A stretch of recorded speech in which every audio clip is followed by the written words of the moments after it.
Yeah, so from Bortus we find out the Mechlins are basically like goats. I'm sure they can do an entire episode on that, just randomly hand them stuff like, hey, eat this. Why don't you try this? Eat that. Bortus, are you chewing on the console again?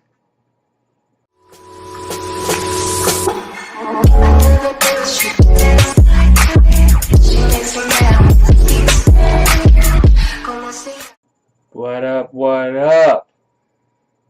Metatron Uriel here. Welcome back to Nephilim Entertainment. This is my coverage of the Orville, Episode 6, The Krill.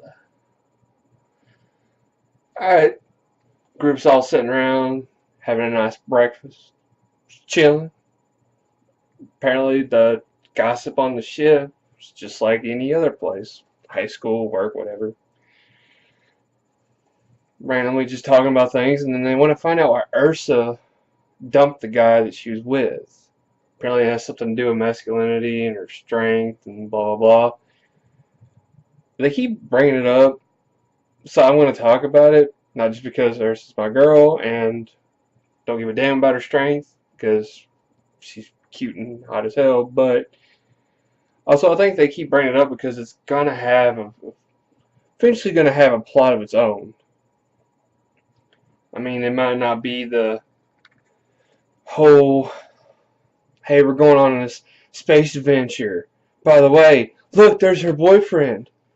Something like that. No. I mean, which, it's Seth MacFarlane. I mean, who can really guess? Sometimes his plots don't even know what they're doing. But, yeah, in the midst of this, damn Krill ruined everything by interrupting the gossip because they decided they want to attack a planet then, since the bastards. So they started attacking the planet, and Gordon and he pulled off some paladin skills, and Ed showed to be a really good tactician just then. He dive bombs the plane, kicks up some smoke, shoots straight up in the air, and then blows up the ship. Yeah, I like how the photon torpedoes didn't do jack when they were shooting at the ship, but then as soon as they fly up, apparently, and catch them off guard, all of a sudden it just totally destroys the ship. Just great luck, I guess. Yeah, in the midst of that, Krill's ship got left behind, which apparently wasn't something that commonly happens. So naturally, the Federation decides, hey, why don't you take the plane and go undercover into enemy territory and try to find out stuff? Okay. Yeah, that's not going to be dangerous and consequential at all. No. Love taking little, day trips into the enemy territory where I could possibly be killed and maimed. Yeah, sure, why not? Make a fun trip for the whole family. So, they're going to go. Ed and Gordon, apparently since Ed was nominated, he nominated Gordon, even though Gordon is the best pilot in the Federation, and they felt like that maybe he should go, even though he's a total just spaz. And they proved that by pulling a practical joke on the crew. Gordon comes up with some kind of holographic technology that can trick sensors and make you think that, oh wow, hey, these people look like actual Krill. Makes the crew think that Ed's being held hostage. When it's actually Gordon just, being Gordon. Ed wanting to lighten the mood, and of course Kelly wants to deflate that whole thing. But hey, what are friends for? But they go on the cruise ship, they knock around awkwardly, might I add, which, it's to be expected, awkwardly, talking about random things that, have absolutely no consequences whatsoever. Nobody throws up suspicion, like, these guys are acting weird. What's up with them? Are these guys really who they say they are? I guess with looks, everything is trusting.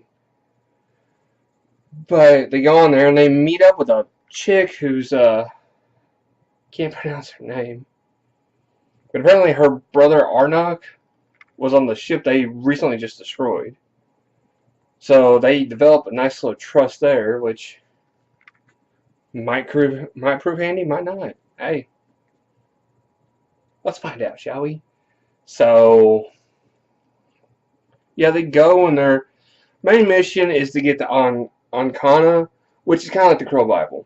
You know, apparently this is a really religious culture, really religious race. And if you truly want to understand the people that are your enemies, apparently the best thing to do is to get their Bible, I guess, and try to study it and find out why they do the things they do. And it does hold water. I mean, it does say a lot about their mentality whenever you find out their creeds and their code and conduct, but still, it's just funny, hearing them talk about the Bible, because we all know that Seth MacFarlane's shows like to sort of tap dance around religion and whatnot, and he's been known to make fun of various religions, but hey.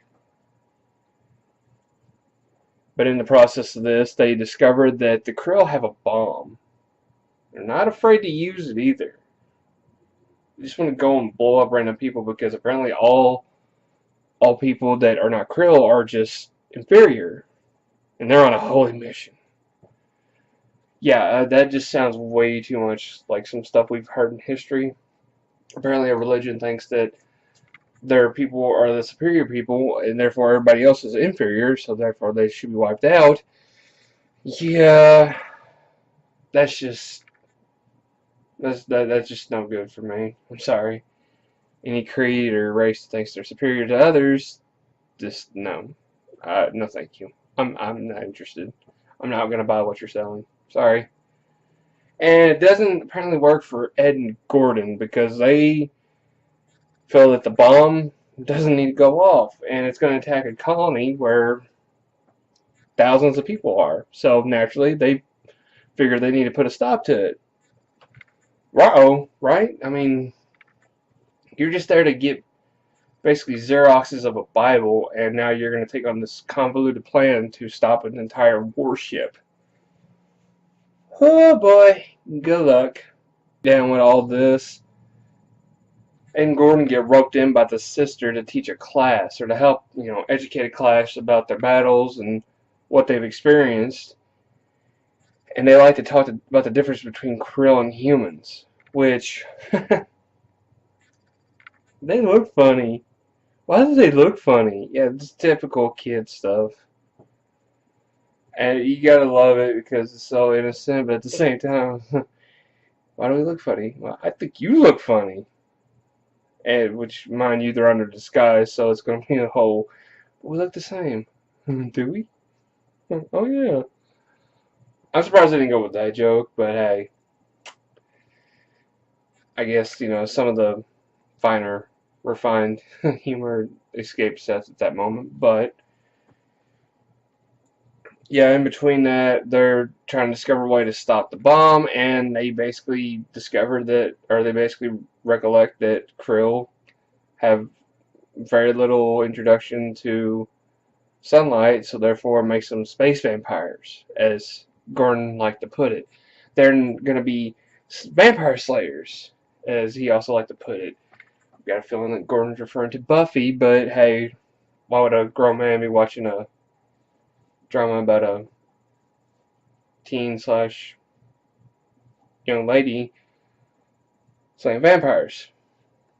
That's not weird, right?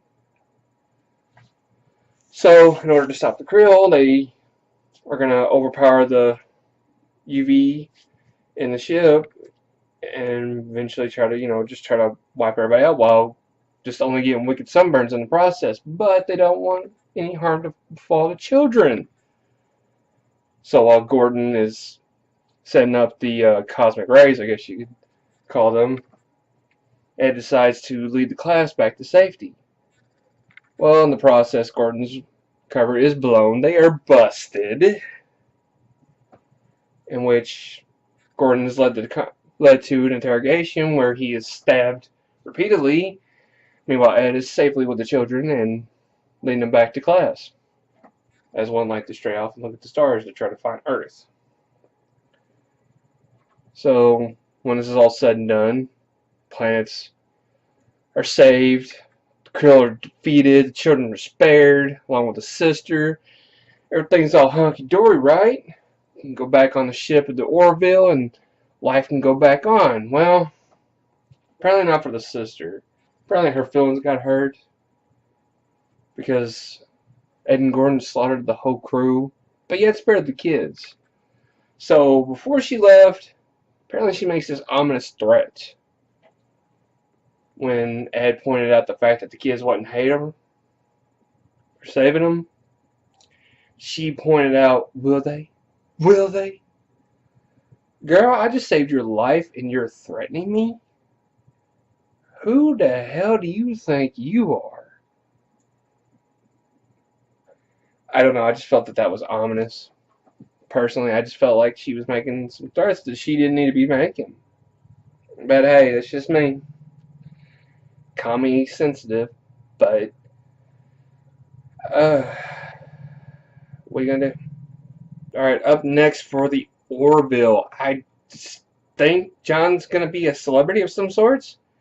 He's gonna do or say something that's gonna get him a lot of publicity, and the crew is befuddled by this. I really couldn't make much sense out of the clip. All I know is that John did something or said something, and now he's a celeb. And now they're gauging and registering the idea of people seeing this. I mean, which celebrity works are even past issues, so who knows? Maybe in a time when space travel is common, that there's actually more you have to worry about. I mean, can you imagine doing something embarrassing and being famous for it and the whole universe knows it? Yeah, but that's going to do a wrap for me, guys. What'd you think of the episode? Do you think that the sister's going to be out for vengeance? Do you think she's going to train some little assassins to come after the Orville? What's going to happen to the kids? Are they going to meet them? Are they going to meet up with the Orville later? Or is that going to be the last of them? And Ursa's boyfriend, what do you think about that? Let me know down in the comments below. Give me a big thumbs up. If you like my page, subscribe to it. That's going to do a wrap for me. My name is Metatron Uriel, and this was Nephilim Entertainment. And wishing all you daydreamers and creators out there, keep your heads in the clouds. Peace.